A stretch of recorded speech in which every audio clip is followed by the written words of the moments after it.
Vila Jamil de Lima, Adamantina, São Paulo. Live FM, conectada em você.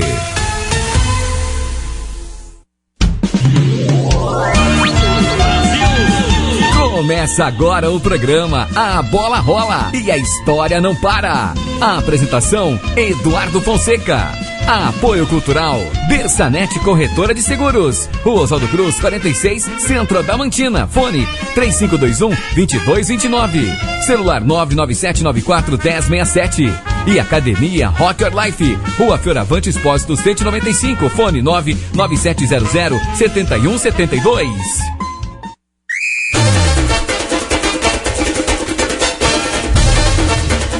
11h47 em Adamantina, horário de Brasília. 17h47 no Catar, onde nesse momento, 40 minutos do segundo tempo, Gana 4, Coreia do Sul 2. Mais um jogo de 6 gols.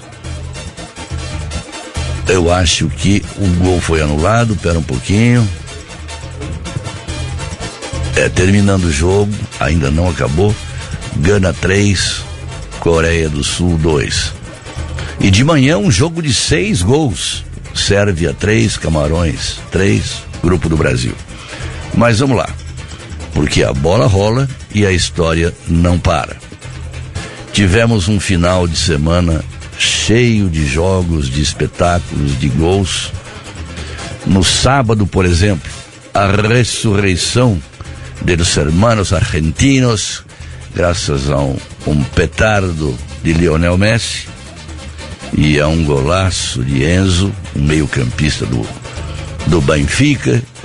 A Argentina vence o México por 2-0. Em relação ao México, o de sempre.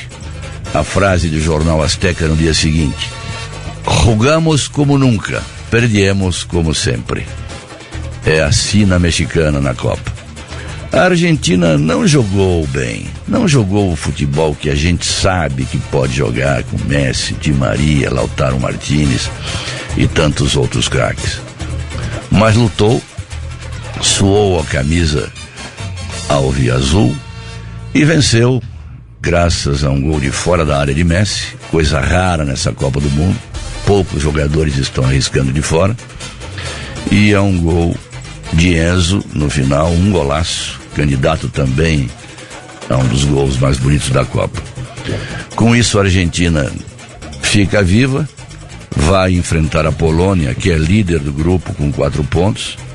Mais cedo a Polônia havia vencido a Arábia, um resultado, na minha opinião, injusto. A Arábia jogou mais que a Polônia, mas a Polônia tinha, assim como a Argentina tinha Messi, Robert Lewandowski, que faz seu primeiro gol em Copa do Mundo, chora depois disso, imagens emocionantes, e os jogadores e o time do leste europeu conseguem a sua primeira vitória.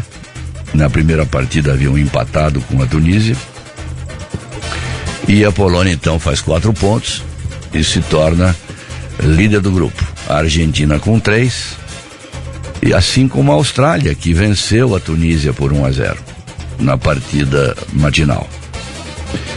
E temos no outro grupo a França, e aí sim, se Messi fez a Argentina vencer, Lewandowski fez o gol da Polônia, temos Mbappé fazendo 2 gols franceses contra a Dinamarca e colocando a França como a primeira seleção classificada para a segunda fase. Não foi um jogo fácil, porém. A Dinamarca opôs bastante dificuldade à seleção francesa, mas o talento de Mbappé, em 2 oportunidades, fez com que Les Bleus, os jogadores franceses, já sejam candidatos, e já eram, mas agora com a confirmação do passaporte para as oitavas de final, porque com 6 pontos repito, o primeiro time a se classificar. O jogo Coreia e Gana, emocionante. Teremos 10 minutos de prorrogação, 3-2 para Gana, mas a Coreia está em cima. Então, no sábado, fazendo uma recapitulação, Argentina 2, México 0, Polônia 2, Arábia 0. E no outro grupo, França 2, Dinamarca 1, Austrália 1, Tunísia 0. Os jornais de domingo, tanto franceses como argentinos, como os jornais da Polônia, vibraram com esses resultados. El Olé e El Gráfico de Buenos Aires apontam como a respiração voltou. Tivemos a ressurreição, gol de Messi e Argentina de novo. Vamos lá, sabemos que com os hermanos é sempre lo mismo, né? Hay que ter cuidado. Domingo reservava, além da macarronada com frango, grandes jogos pela Copa do Mundo. Jogos muito interessantes. E começa com uma surpresa. Depois da vitória japonesa em cima dos alemães, é difícil supor que a Costa Rica, destroçada por 7-0 contra a Espanha, tivesse forças para reagir. E não é que os costarriquenhos, uma seleção experimentada de jogadores veteranos, consegue vencer um chute a gol, 1-0 contra o Japão, um aproveitamento espantoso e na minha opinião, um dos resultados mais surpreendentes da Copa. Não que o Japão seja favorito ou seja um time de destaque, mas muito melhor preparado, com muito mais recursos financeiros, com uma organização muito maior. Mas lá vai a Costa Rica, se mantendo viva no certame, apesar de um saldo average muito ruim, né? Pela goleada sofrida contra os espanhóis do 7-0, uma goleada até aqui na Copa do Mundo. E no jogo da tarde, desse mesmo grupo, talvez o clássico mais esperado da primeira fase, espanhóis e alemães empataram 1-1. Antes, porém, tivemos a vitória da Croácia sobre o Canadá por 4-1, um resultado esperado, que mostra a força do futebol croata, que afinal de contas é vice-campeão do mundo. A Croácia, vocês se lembram, perdeu para a França na final, mas fez uma Copa extraordinária. E mantém Modric, mantém Perisic, mantém seus principais jogadores e retomou a comissão técnica vencedora, né? E está lá, praticamente classificada para a segunda fase e vai ser páreo, né? E nesse mesmo grupo, uma surpresa para muitos, não para quem vem acompanhando o crescimento do futebol africano, a vitória de Marrocos sobre a Bélgica. A Bélgica, sim, meio envelhecida, Lukaku não está na sua melhor forma, né? O mesmo se pode dizer de De Bruyne, que vai muito bem no seu clube, mas não tem rendido na seleção, né? Hazard não vem disputando um bom ano futebolístico, não é titular inclusive no seu time, e uma zaga muito envelhecida, né? Bom, resultado, não foi páreo para Marrocos, que fez 2 gols, poderia ter feito mais. E vamos falar então de Espanha e Alemanha. São 11h54. Todos sabem, às 13h, Brasil e Suíça.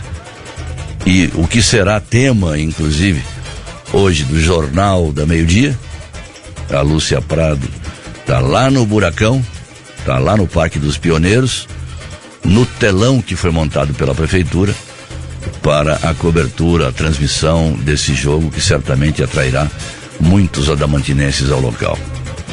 Mas antes de falar do Brasil, vamos falar dessa Espanha e Alemanha. A Espanha continua com a escola de Cruyff, o famoso tic-tac. Mas é uma escola diferente esse ano. Não é mais a escola de Guardiola, que era o legítimo sucessor de Cruyff, mas a escola de Luiz Henrique. Tem uma ideia que, em média, jogos do Campeonato Brasileiro, cada time faz 300 passes, pois a Espanha faz 1000. A Espanha de Luiz Henrique faz 1000 passes, é o que fez contra a seleção da Costa Rica. E claro, contra a seleção alemã teria mais dificuldades. Mesmo assim fez 700. Isso é uma barbaridade, é uma enormidade, com um domínio de bola de cerca de 70%. Só que do outro lado tinha a Alemanha. A Alemanha é aquela seleção que não desiste nunca, que não morre nunca. Não é à toa, é a seleção que depois do Brasil disputou mais Copas do Mundo, que venceu mais partidas, que fez mais gols e que sempre, até o último instante, disputa partidas importantes, seja na Europa, seja na Copa do Mundo, seja em Olimpíadas. O futebol alemão encarou o futebol espanhol. A Alemanha vinha de uma derrota surpreendente e difícil de assimilar contra o Japão. Saiu perdendo no jogo contra a Espanha, mas está lá. Conseguiu o empate e tivesse o jogo mais 10 minutos, com as substituições feitas, com o sangue novo, a Alemanha poderia até ganhar a partida. Mas está lá, segue a Espanha na frente, liderando o grupo. A Alemanha continua viva, vai disputar a sua classificação no último jogo, contra a Costa Rica, evidentemente é favorita.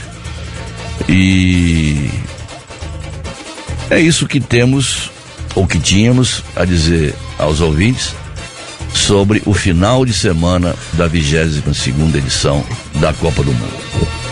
São 11h57. Vamos então aos nossos apoios. Voltaremos na sequência para o Jornal da Meio-Dia. Aguardo instruções e comando de Lúcia Prado. Nós ficaremos aqui no estúdio para fazer o esquenta de Brasil e Suíça. Traremos as escalações dos dois times já confirmados pelos técnicos Tite e Murat Yakin. Algumas surpresas para muitos. E vamos lá. Marcos, é com você aí na técnica.